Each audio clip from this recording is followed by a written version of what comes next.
Olá, meus queridos alunos e alunas da segunda série do Ensino Médio Integral Colégio de Curso.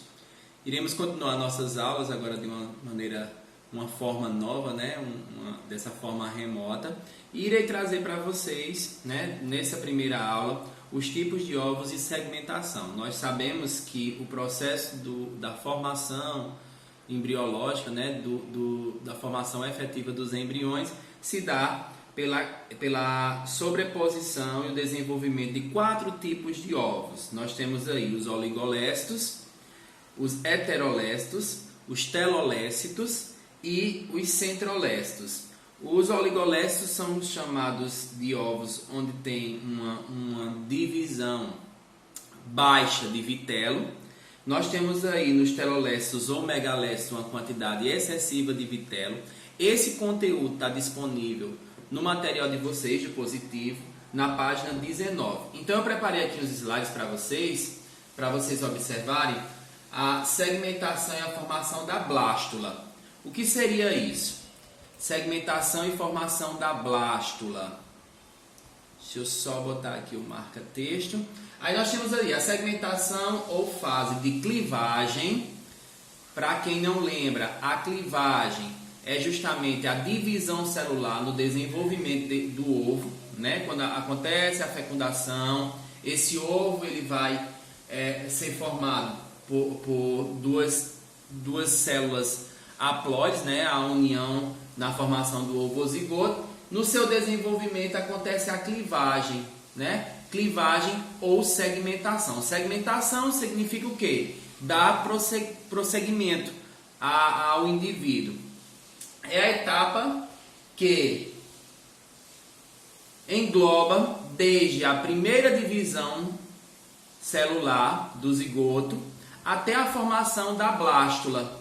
A blástula é justamente a formação de várias células. Nós temos aqui onde nós podemos observar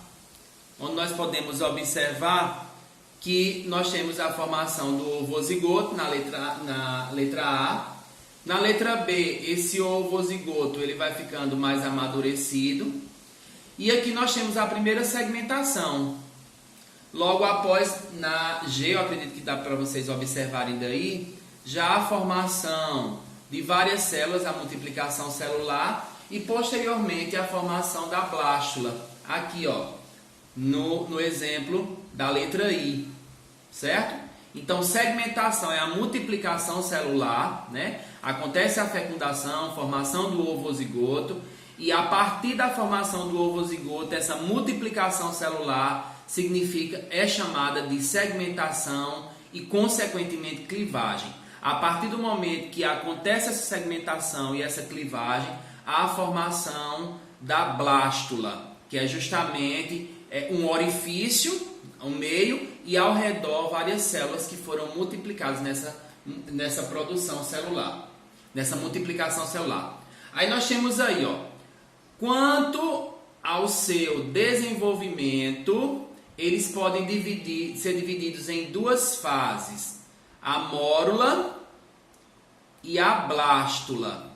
A mórula e a blástula é justamente a formação efetiva das primeiras células nervosas e posteriormente nós temos aí a formação efetiva da notocorda.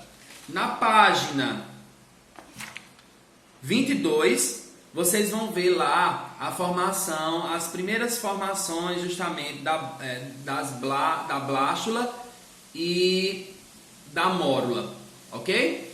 Mais embaixo eu coloquei para vocês as células que se formam a partir das divisões celulares, que são chamadas de clivagem, são chamadas de blastômeros, que é justamente o prosseguimento dessa divisão celular. Vou colocar aqui adiante para vocês poderem entender melhor. Aqui, Aí nós temos a divisão do vitelo. Falei muito em sala de aula sobre essa produção, captação e armazenamento do vitelo. O vitelo é uma substância nutritiva que pode estar em grande ou pequena quantidade aonde? No ovo. A diferença de uma grande quantidade para uma pequena quantidade é justamente no seu está envolvendo o seu desenvolvimento embrionário. Quando o embrião ele está se desenvolvendo dentro do corpo da fêmea, há uma quantidade baixa de vitelo. Quando o embrião, o seu desenvolvimento é fora do corpo da fêmea, acontece o quê? Uma superprodução de vitelo. A fêmea vai produzir uma quantidade de vitelo, vai injetar esse vitelo no ovozigoto para que esse ovozigoto, posteriormente, o embrião ele possa se desenvolver com mais de uma forma mais progressiva, de uma forma mais positiva.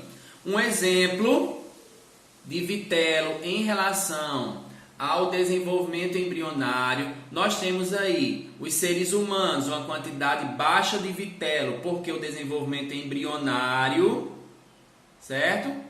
O desenvolvimento embrionário, ele é dentro do corpo da fêmea.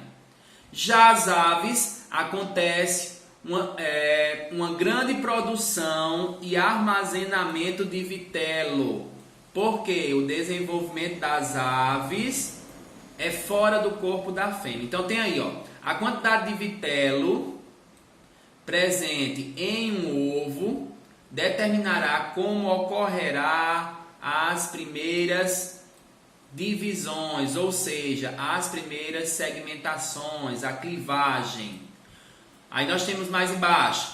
Os ovos são classificados em 4 tipos, como nós já estudamos: oligolécitos, mesolécitos, megalécitos e centrolécitos. Então, existem 4 tipos de ovos. Esses 4 tipos de ovos, eles têm características peculiares, né? Cada um vai desenvolver uma característica em sua produção e o seu desenvolvimento embrionário.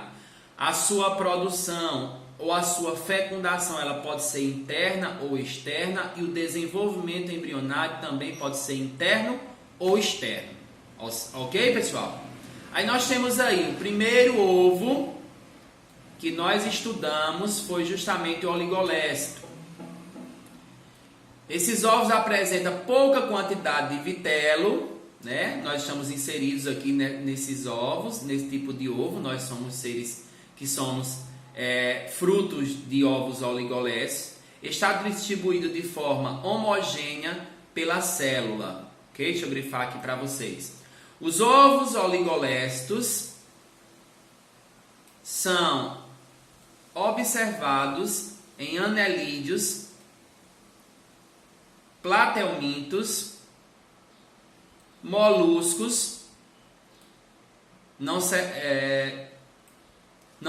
cefalópodes, equinodermos e nós aqui, ó, nós estamos inseridos aqui nos cordados, certo?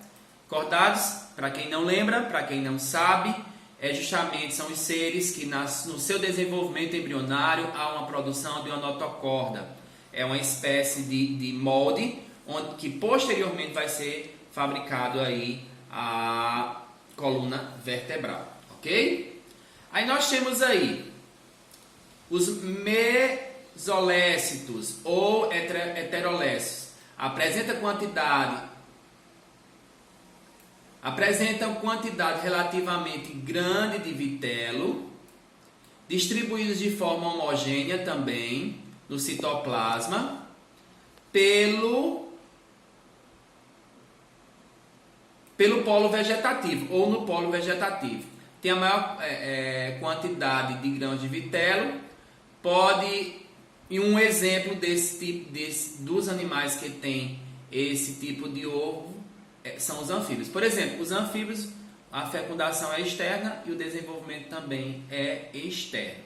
Aí nós temos os megalécitos, né? Que o exemplo dos megalécitos, mega significa muito, com uma quantidade excessiva de vitelo. Nós temos aí certos peixes, répteis e as aves, como eu falei no início da aula, né? Tem uma quantidade de vitelo. E por último nós temos os centrolécitos, que um exemplo são os os insetos, os artrópodes em geral e os insetos, que tem aí também no livro de vocês, né? Mais precisamente na página,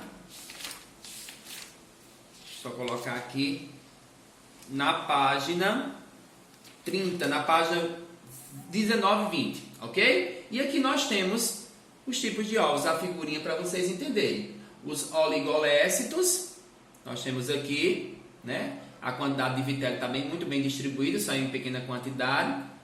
Os mesolécitos, vocês verem que o polo vegetativo vai ter uma quantidade maior de vitelo. Os megalécitos, toda essa parte em amarelo é a quantidade de vitelo, está no polo vegetativo também. E os centrolécitos, que são os artrópodes e os insetos. Bem, pessoal, essa foi a minha primeira aula. Nos vemos próxima semana. Irei também estar com vocês no chat e nas atividades posteriormente. E próxima semana continuaremos com outra atividade, ok? Outro assunto. Tchau, tchau.